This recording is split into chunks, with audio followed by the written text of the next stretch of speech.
بسم اللہ الرحمن الرحیم۔ محترم ناظرین، السلام علیکم۔ ایک یہودی کو رسول خدا صلی اللہ علیہ وآلہ وسلم سے چند دینار قرض واپس لینا تھا۔ ایک دن آپ راستے میں جا رہے تھے کہ وہ یہودی آپ کے پاس آیا اور اس نے کہا، جب تک آپ میرا قرض ادا نہیں کریں گے اس وقت تک میں آپ کو یہاں سے نہیں جانے دوں گا۔ نبی اکرم صلی اللہ علیہ وآلہ وسلم نے فرمایا، اس وقت ادائیگی کے لیے میرے پاس کچھ بھی نہیں ہے۔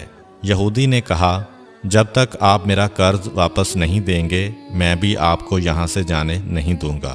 آپ نے فرمایا، اگر یہ بات ہے تو میں تیرے ساتھ یہیں بیٹھ جاتا ہوں۔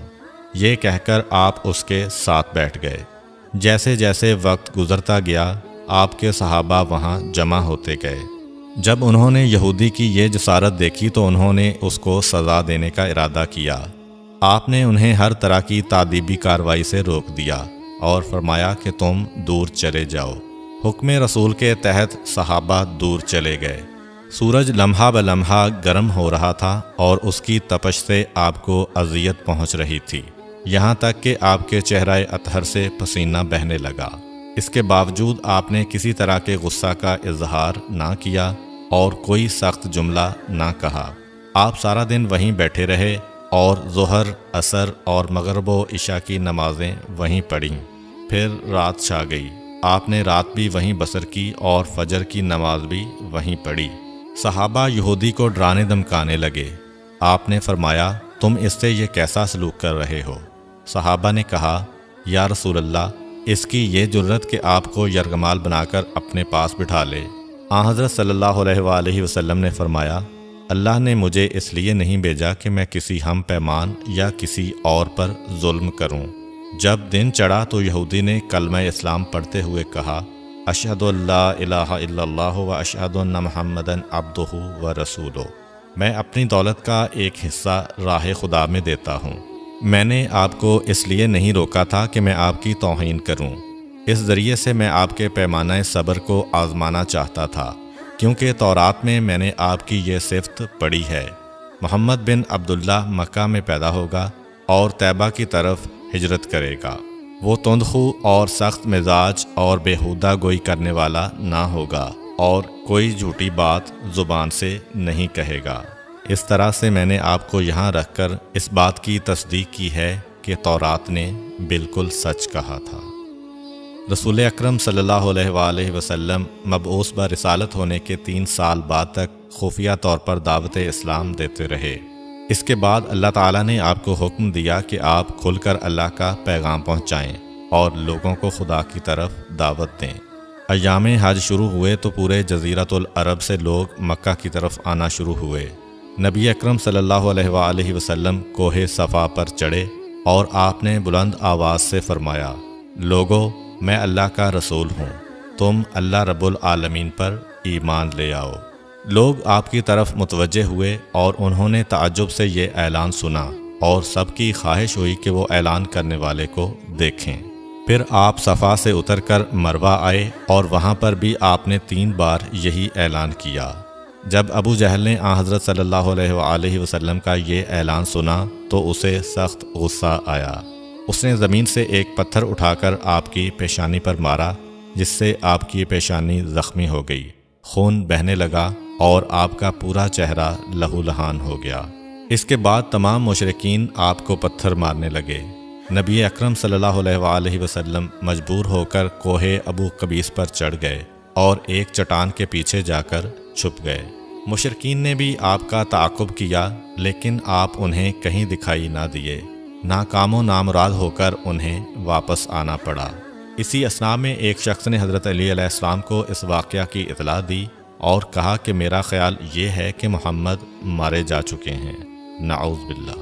یہ سن کر حضرت علی علیہ السلام کو شدید دکھ ہوا اور آپ ام المومنین حضرت خدیجہ الکبریٰ سلام اللہ علیہ کے پاس آئے اور ان سے کہا، میں نے سنا ہے کہ مشرکین نے رسول خدا صلی اللہ علیہ وآلہ وسلم پر سنگ باری کی ہے اور بعض لوگوں کا یہ گمان ہے کہ نبی اکرم شہید ہو گئے ہیں۔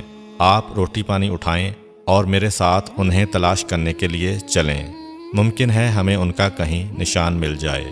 آپ وادی پر نظر رکھیں اور میں پہاڑ کے دامن میں آپ صلی اللہ علیہ وآلہ وسلم کو تلاش کرتا ہوں۔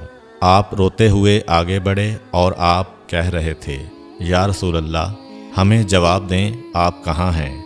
میری روح آپ پر قربان، آپ کس وادی میں بھوکے پیاسے ہیں؟ آپ نے مجھے اپنے ساتھ کیوں نہ لیا تھا؟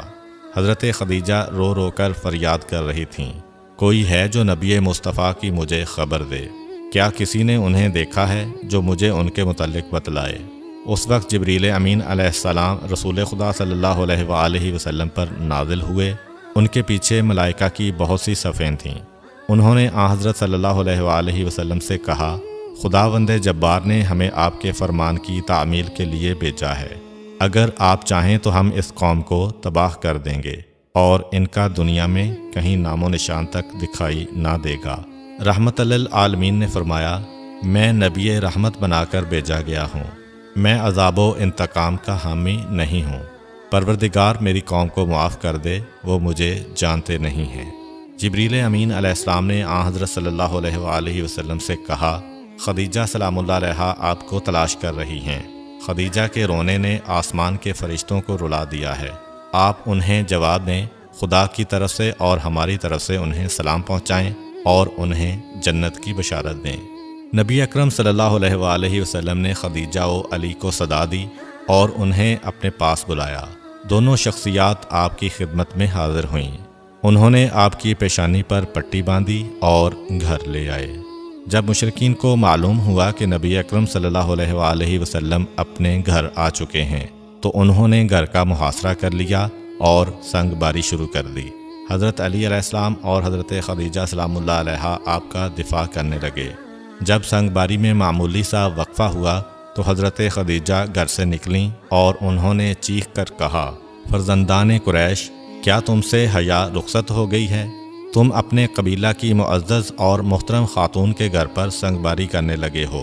اگر تمہیں خدا کا خوف نہیں ہے تو دوسرے لوگوں کو اپنے اوپر ہنسنے کا موقع نہ دو اور اپنے لیے ہمیشہ کی ذلت و بدنامی تو نہ خریدو۔ جب مشرکین نے حضرت خدیجہ سلام اللہ علیہا کی گفتگو سنی تو ندامت کے مارے ان کے سر جھک گئے اور وہ شرمندہ ہو کر اپنے گھروں کو چلے گئے۔